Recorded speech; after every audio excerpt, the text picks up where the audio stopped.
c'est parti. Mesdames et messieurs, bonsoir. Bienvenue à cette nouvelle édition de notre émission Jeune Entrepreneur. Ce soir, nous avons le réel plaisir de recevoir Monsieur Michel Makaya, qui va nous parler de son entreprise et de son parcours en tant qu'entrepreneur, pardon. Et il va aussi nous parler des difficultés rencontrées dans son entreprise. Il va aussi parler de difficultés rencontrées lors de la pandémie. De nos jours, il y a plusieurs jeunes qui veulent se lancer dans le monde d'entrepreneuriat, mais ils ne savent pas comment y parvenir.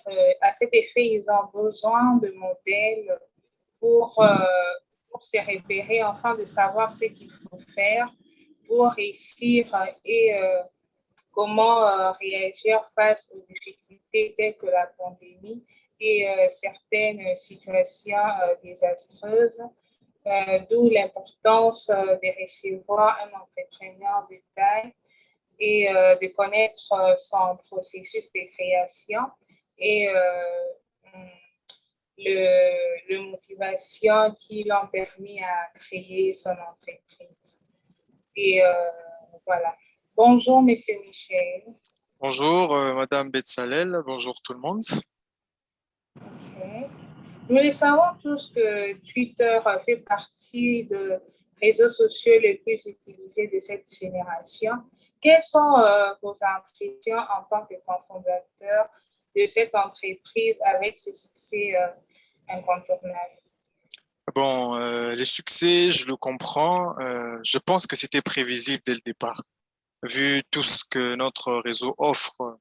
Mais l'élément qui m'a le plus bouleversé, c'est le fait que des grands hommes politiques, des grandes personnalités et voire même des grandes entreprises puissent nous faire confiance. Et cela vraiment nous a permis de nous surpasser et ça prouve que nous devons avoir une bonne qualité de travail pour offrir un bon service et ça au même titre que tous les autres utilisateurs, pas seulement les grandes entreprises, les grands hommes politiques ou autres qui sont importants, mais tout le monde, tous les utilisateurs de la plateforme. C'est l'élément qui m'a le plus bouleversé. Si, et où se situe le siège social des tuteurs actuellement? Nos quartiers généraux se trouvent en Californie, à San Francisco en ce moment. Pouvez-vous nous parler un peu de votre entreprise? Qu'est-ce qui vous a poussé à créer Twitter et quels étaient vos objectifs principaux lors de la création de Twitter? Ok.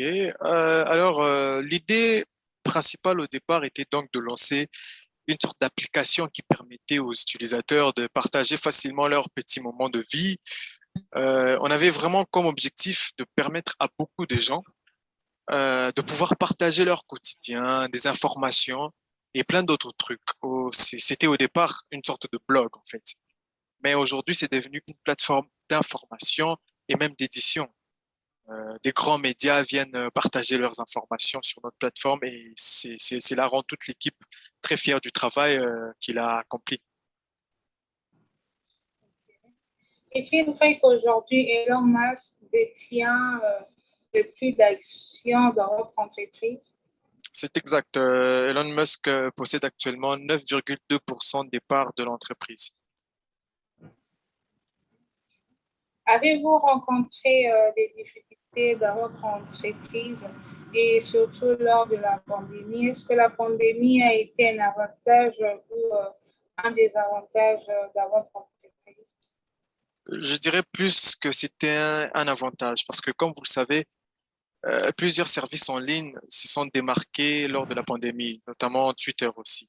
On a vraiment profité du fait que la COVID-19 ait gardé tout le monde à la maison pour nous permettre d'être au contact de nos utilisateurs et de bien les connaître. C'est vraiment ça. Et ces derniers qui étaient particulièrement très impliqués sur la plateforme lors de la pandémie. C'était vraiment un bon point pour nous. Mais en interne, c'était quand même difficile de travailler dans nos locaux avec les restrictions sanitaires. On était tous rester à la maison et c'était un peu difficile de travailler en équipe. Mais quand même, on a tenu le coup et on a travaillé en équipe.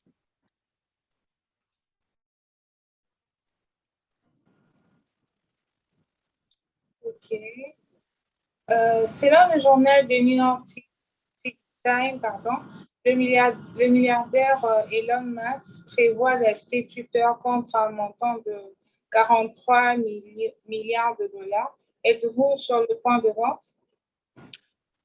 Il y a peut-être une offre sur la table, mais rien n'est encore décidé. Je ne peux pas en dire plus, mais nous aimons Twitter parce que c'est nous qui l'avons créé.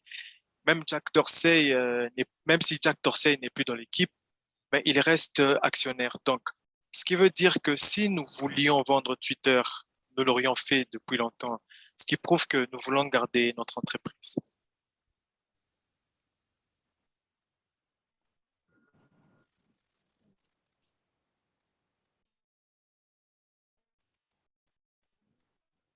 Monsieur Michel, que ce n'est pas impossible d'être jeune et entrepreneur à la fois. Et il faut juste avoir une très bonne formation et un bagage qu'il faut parce que être entrepreneur n'est pas synonyme de gagner de millions, mais ça demande beaucoup de responsabilités et un caractère de fournir et de garder pour pouvoir diriger et prendre des décisions. Et être aussi un entrepreneur demande beaucoup et alors beaucoup de courage. Merci de nous avoir suivis ce soir et bonne semaine à vous. Merci.